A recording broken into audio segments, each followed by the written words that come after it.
Good morning friend, Dastak coaching centre Varanasi में आपका स्वागत है। जैसा कि आप जान रहे हैं कि डेली का डेली हम लगातार जो है यूपीएसआई के प्रैक्टिस सेट को हल करा रहे हैं। तो उसी कड़ी में एक नया प्रैक्टिस सेट लगा रहे हैं जिसमें आपको सामान्य ज्ञान के जो है 40 क्वेश्चन मिलेंगे।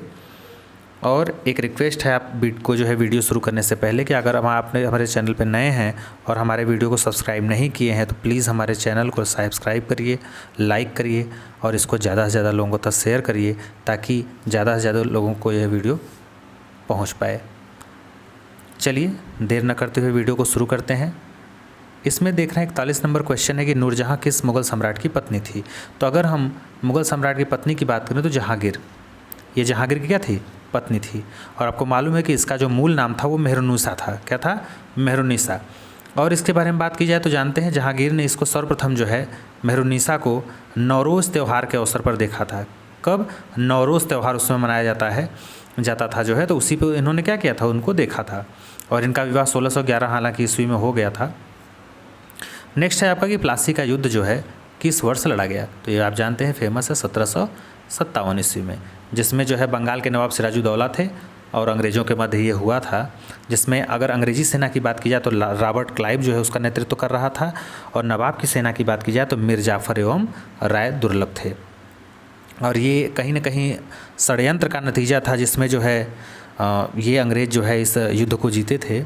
इसके बाद देखेंगे आप 64 में तो बक्सर का युद्ध होता है जिसमें अंग्रेज़ जो है पूरा दम लगा करके जो है इन सेनाओं को पराजित करते हैं। तो ये कहा जाता है कि जहाँ प्लासी का युद्ध अंग्रेज़ों के द्वारा एक षड्यंत्रकारी जो है परिणाम था जो है युद्ध का, वहीं जो आपका 1764 में जो है बक्सर का युद्ध हुआ था वो कहीं ना कहीं जो है भारत में अंग्रेज़ों के बढ़ते हुए प्रभुत्व का क्या था? नतीजा था।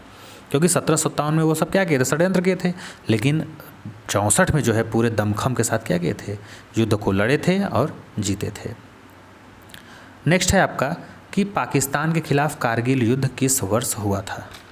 तो देखिए कारगिल युद्ध का जिक्र है तो आपको मालूम है कि 1999 में जो है ये हुआ था। कब हुआ था? 1999 में। और इसी युद्ध में भारत की विजय हुई थी। ठीक है। और वर्तमान में जो है संघ शासित क्षेत्र बनाया गया है, कारगिल जो है बनाया गया था, और जिसे इस समय हम लद्दाख क्षेत्र का एक ज़िला है कारगिल। नेक्स्ट है आपका कि भारतीय संविधान में निहित शक्तियों का सिद्धांत कहाँ से लिया गया है। भारतीय संविधान में निहित शक्तियों का सिद्धांत जो है कहाँ से लिया गया है? तो ये लिया गया है कनाडा से। कहाँ से? कनाडा से। नेक्स्ट है कि भारतीय संविधान में कितने भाग हैं। तो भारतीय संविधान में अगर हम भाग की बात करें तो आपको पता होना चाहिए कि भारतीय संविधान में कुल जो है 22 भाग हैं। कितने भाग हैं? 22 भाग हैं। नेक्स्ट है आपका कि निम्नलिखित में से किसकी उपस्थिति में राष्ट्रपति शपथ ग्रहण करता है। अब बताइए किसकी उपस्थिति में राष्ट्रपति शपथ ग्रहण करता है। तो आपको पता है कि भारत के मुख्य न्यायाधीश के। किसके? भारत के मुख्य न्यायाधीश के। नेक्स्ट क्वेश्चन देखते हैं कि पृथ्वी का औसत तापमान क्या है। तो जो पृथ्वी का औसत तापमान है वो है आपका 16 डिग्री सेंटीग्रेड। क्या है? 16 डिग्री सेंटीग्रेड। अगर हम फ़ारेनहाइट की बात करें तो 61 डिग्री फ़ारेनहाइट। नेक्स्ट है आपका कि कहाँ पर भागीरथी और अलकनंदा नदियों के मिलने से गंगा नदी बनती हैं।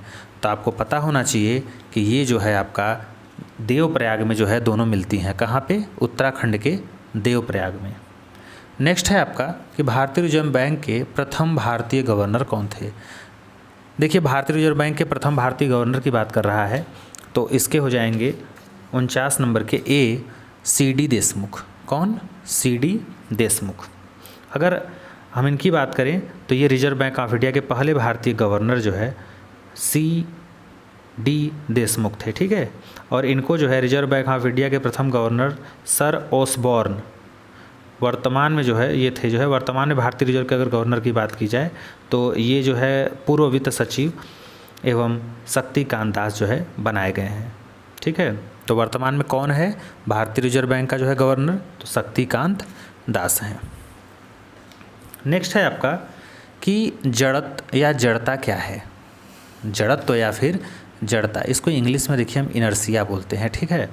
तो इसका जो आपका हो जाएगा कि वर्तमान स्थिति में होने वाले परिवर्तन का विरोध करने वाली की प्रवृत्ति। कहने का मतलब कि अगर कोई व्यक्ति स्थिर है या कोई वस्तु स्थिर है तो वह तब तक स्थिर रहेगी जब तक कि उस पर कोई बाह्य बल न लगाया जाए।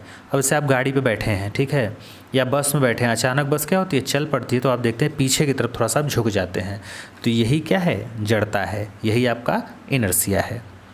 नेक्स्ट है आपका कि सापेक्षता के सिद्धांत की खोज किसने की, तो ये भी फेमस क्वेश्चन है, तो ये आपका हो जाएगा अल्बर्ट आइंस्टाइन ने।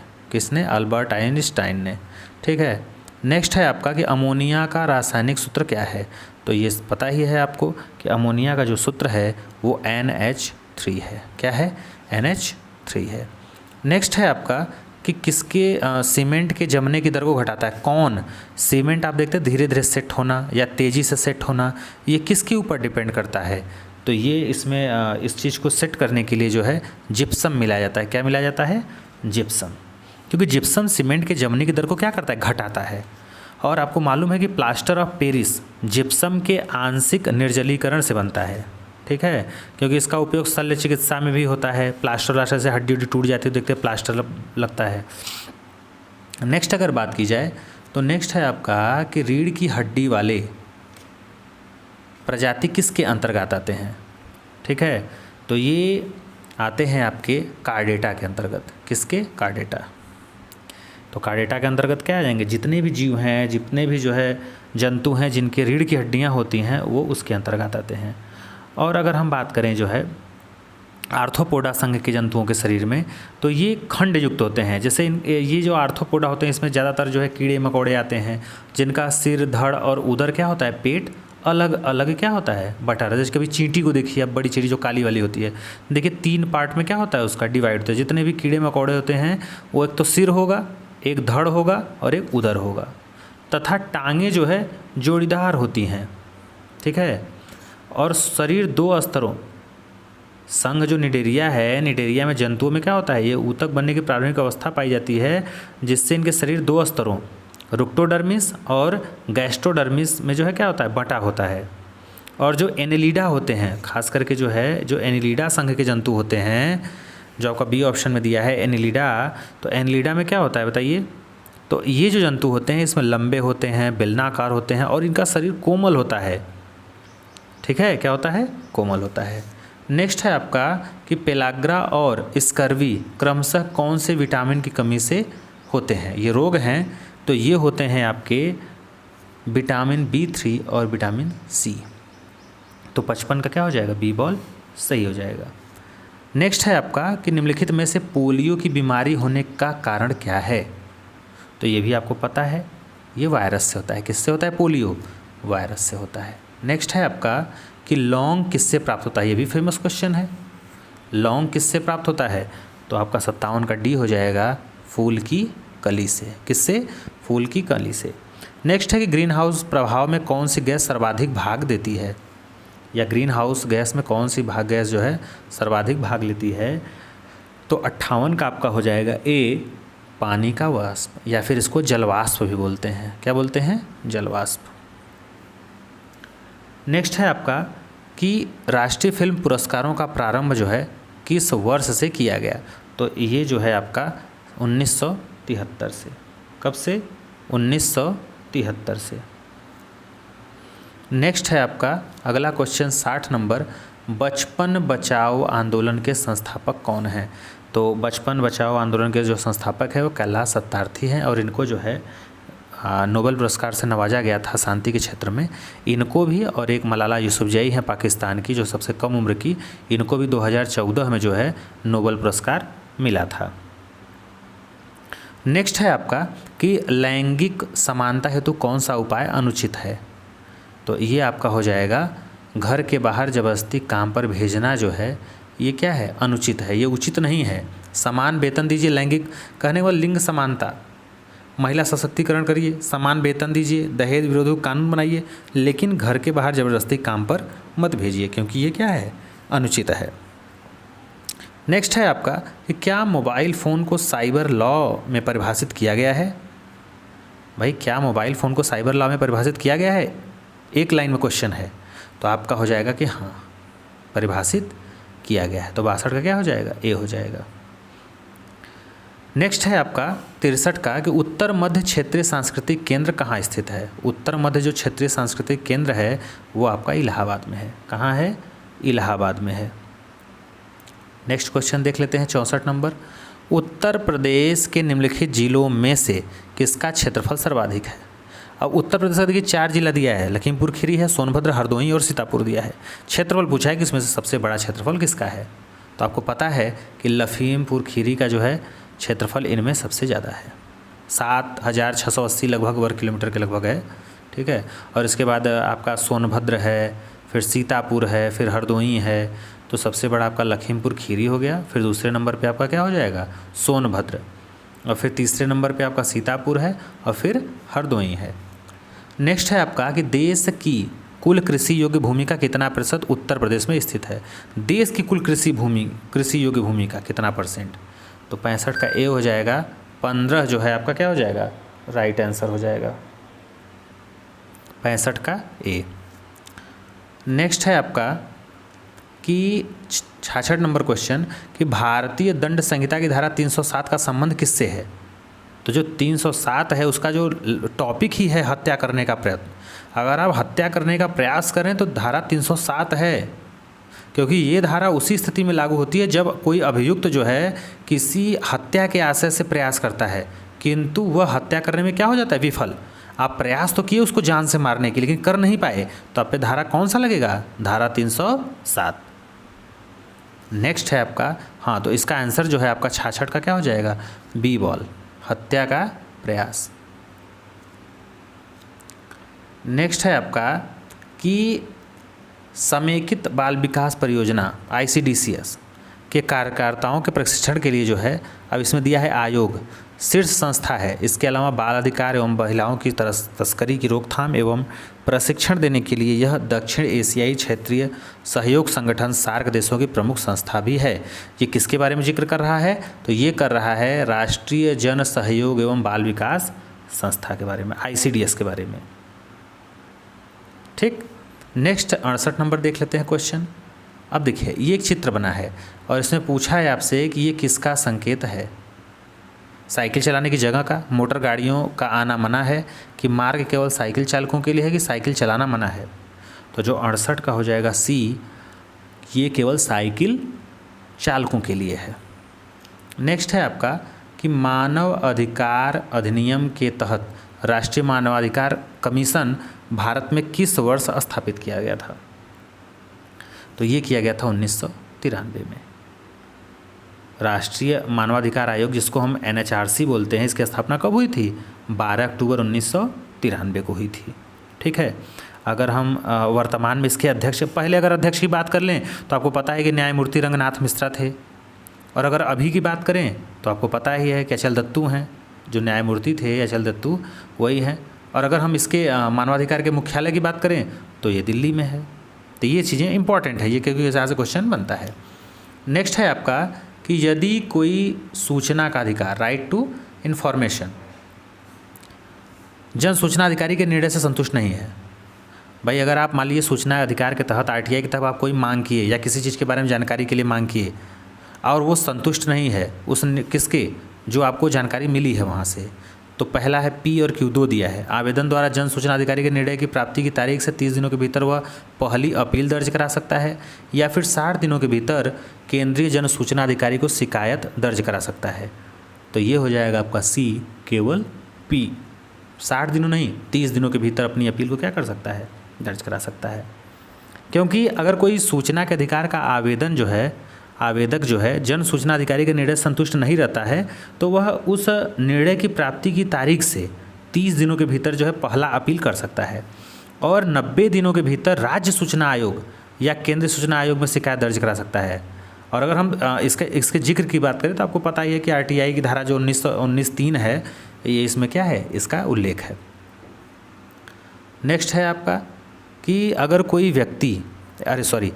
कोई पत्र याचिका जनहित याचिका के रूप में दायर होती है, अगर कोई पत्र याचिका जनहित याचिका के रूप में दायर होती है तो इसके लिए किसके द्वारा आदेश पारित होना चाहिए। अगर जनहित याचिका के तहत है दायर तो ये हो जाएगा आपका रजिस्ट्रार के द्वारा। किसके? रजिस्ट्रार के द्वारा। नेक्स्ट है आपका कि भूमि अधिग्रहण पुनर्वास और पुनर्स्थापन अधिनियम 2013 में उचित मुआवजा और पारदर्शिता का अधिकार ने, अब देखिए सन दिया है कि भूमि अधिग्रहण की जगह ली है, माने जो इसमें आपका जो है चेंज कर दिया गया, रिफॉर्म किया गया, तो किसकी जगह लिया है? तो 72 का ए हो जाएगा 1894 का। नेक्स्ट देख लेते हैं, यदि राष्ट्रपति और उपराष्ट्रपति, ये भी बहुत फेमस और पुराना क्वेश्चन है, देखिए ये तो आदमी अब इतना जान ली, एग्जाम में आप इजी क्वेश्चन को मत छोड़िए, कठिन छोड़ देंगे चलेगा लेकिन इजी कभी मत छोड़िएगा। जैसे देखिए ये क्वेश्चन आपका उदाहरण है, यदि राष्ट्रपति और उपराष्ट्रपति दोनों का पद खाली हो तो ऐसे में राष्ट्रपति के दायित्वों का निर्वहन कौन करता है? बताइए सोच के, अगर दोनों चले जाएं, दोनों का पद खाली हो, तो ये हो जाएगा भारत के मुख्य न्यायाधीश। क्या हो जाएगा? भारत के मुख्य न्यायाधीश। नेक्स्ट है आपका कि निम्नलिखित में से कौन सा संविधान सभा द्वारा नहीं किया गया था? तो इसमें इसने राष्ट्रमंडल में भारत की सदस्यता का अनुमोदन किया, इसने राष्ट्रगान और राष्ट्रगीत को अंगीकृत किया, इसने देश के प्रथम प्रधानमंत्री के रूप में जवाहरलाल नेहरू को चुना, इसने राष्ट्रध्वज को अंगीकृत किया। इसमें नहीं का चुनाव करना है, 74 का सी हो जाएगा कि इसने देश के प्रथम प्रधानमंत्री के रूप में जवाहरलाल नेहरू को चुना। संविधान सभा का ये काम नहीं था, क्योंकि मई अगर 1949 में हम बात करें तो राष्ट्रमंडल में भारत की सदस्यता का सत्यापन हो गया था, और 22 जुलाई 1947 को राष्ट्रीय ध्वज अपनाया गया। आपको मालूम है, अगर आपसे कोई पूछे कि राष्ट्रीय ध्वज कब अपनाया गया था तो 22 जुलाई 1947 को, ये तो जुबान पे होना चाहिए। राष्ट्रगान की बात करें तो 24 जनवरी 1950 को राष्ट्रगान को जो है अपनाया गया था, और 24 जनवरी 1950 को राजेंद्र प्रसाद को राष्ट्रपति चुना गया था। लेकिन जवाहरलाल नेहरू को भारतीय जनता द्वारा जो है प्रधानमंत्री चुना गया है, न कि संविधान सभा के द्वारा। ये चीज़ ध्यान देना है। नेक्स्ट है आपका कि निम्नलिखित में से किसको मौलिक अधिकार से कानूनी अधिकार में परिवर्तित किया गया है? किसको मौलिक अधिकार से कानूनी अधिकार? तो ये भी बहुत फेमस क्वेश्चन है आपका 75 नंबर। तो ये होगा संपत्ति का अधिकार। आपको मालूम है कि ये मौलिक अधिकार से हटा करके जो है कानूनी अधिकार क्या कर दिया गया है? बना दिया गया है। और आपको मालूम है कि भारत का जो मूल संविधान में कुल 7 मौलिक अधिकार थे जो है, जिसमें 44वें संविधान संशोधन अधिनियम 1978 के द्वारा जो है संपत्ति के मूल अधिकार को समाप्त कर दिया गया। और संपत्ति का मूल अधिकार अनुच्छेद 19 क के च और अनुच्छेद 31 में वर्णित है। और अब जो संपत्ति का अधिकार है वो अनुच्छेद 300 क के तहत जो है क्या हो गया है? एक कानूनी अधिकार हो गया है। और अगर इसी से रिलेटेड हम बात करें तो देखिए जो 6 प्रकार के आपके जो है मौलिक अधिकार हैं, एक है आपका समानता का अधिकार 14 से 18 अनुच्छेद में है। दूसरा आपका स्वतंत्रता का अधिकार है, कब से कब तक? 19 से 22 है। और ये जो तीसरा शायद शोषण के विरुद्ध अधिकार है 23 से 24। और धार्मिक स्वतंत्रता का अधिकार 25 से 28 है। संस्कृति और शिक्षा का अधिकार है 29 से 30। और जो संवैधानिक उपचारों का अधिकार है वो अनुच्छेद 32, जिसको संविधान की आत्मा भीमराव अम्बेडकर कहते हैं। इसी के तहत जो है सुप्रीम कोर्ट 5 प्रकार के रीट जारी करता है। नेक्स्ट है आपका कि जुलाई 2019 में किस स्थान पर भारतीय सूचना प्रौद्योगिकी कंपनी विप्रो द्वारा डिजिटल प्रयोगशाला शुरू किया गया है? तो ये हो जाएगा हैदराबाद। क्या हो जाएगा? हैदराबाद। नेक्स्ट है आपका 77 नंबर क्वेश्चन कि जुलाई 2019 में जारी वैश्विक नवाचार सूचकांक में भारत की रैंक क्या है? तो ये है 52वां। कौन सा रैंक है? 52वां। नेक्स्ट है आपका कि निम्नलिखित तथ्यों पर विचार करिए। अब देखिए 4 ऑप्शन हैं। तमिलनाडु सरकार द्वारा हुंडई के 65,000 करोड़ रुपए के निवेश को मंजूरी दी गई। उद्योगों में पूंजी निवेश की दृष्टि से तमिलनाडु प्रथम स्थान पर है। भारत में सबसे अधिक फैक्ट्रियां महाराष्ट्र में हैं। तमिलनाडु में कार्य करने वाले व्यक्तियों की संख्या देश में सर्वाधिक है। तो 78 का हो जाएगा आपका डी डॉग। केवल 1 और 4 ही सही है, बाकी सब क्या हैं? गलत हैं। बाकी सब गलत हैं ये दोनों। नेक्स्ट है 79 क्वेश्चन कि जुलाई 2019 में फॉर्च्यून पत्रिका द्वारा जारी विश्व की 500 कंपनियों की सूची फॉर्च्यून ग्लोबल 500 में शीर्ष स्थान पर कौन सी कंपनी है? तो ये है आपकी वॉलमार्ट। क्या है? वॉलमार्ट। लास्ट क्वेश्चन है आज का कि 31 जुलाई 2019 को कर्पूरी देवी का निधन हो गया। तो ये जो कर्पूरी देवी थी ये किससे संबंधित थी? तो ये है आपका मधुबनी चित्रकला से। किससे? मधुबनी चित्रकला से। तो फ्रेंड, अगर आपको हमारा वीडियो पसंद आए तो प्लीज़ हमारे चैनल को सब्सक्राइब करिए, लाइक करिए और ज़्यादा से ज़्यादा लोगों को शेयर करिए। और अगर कोई सुझाव हो तो ज़रूर कमेंट बॉक्स में करिए। Thank you.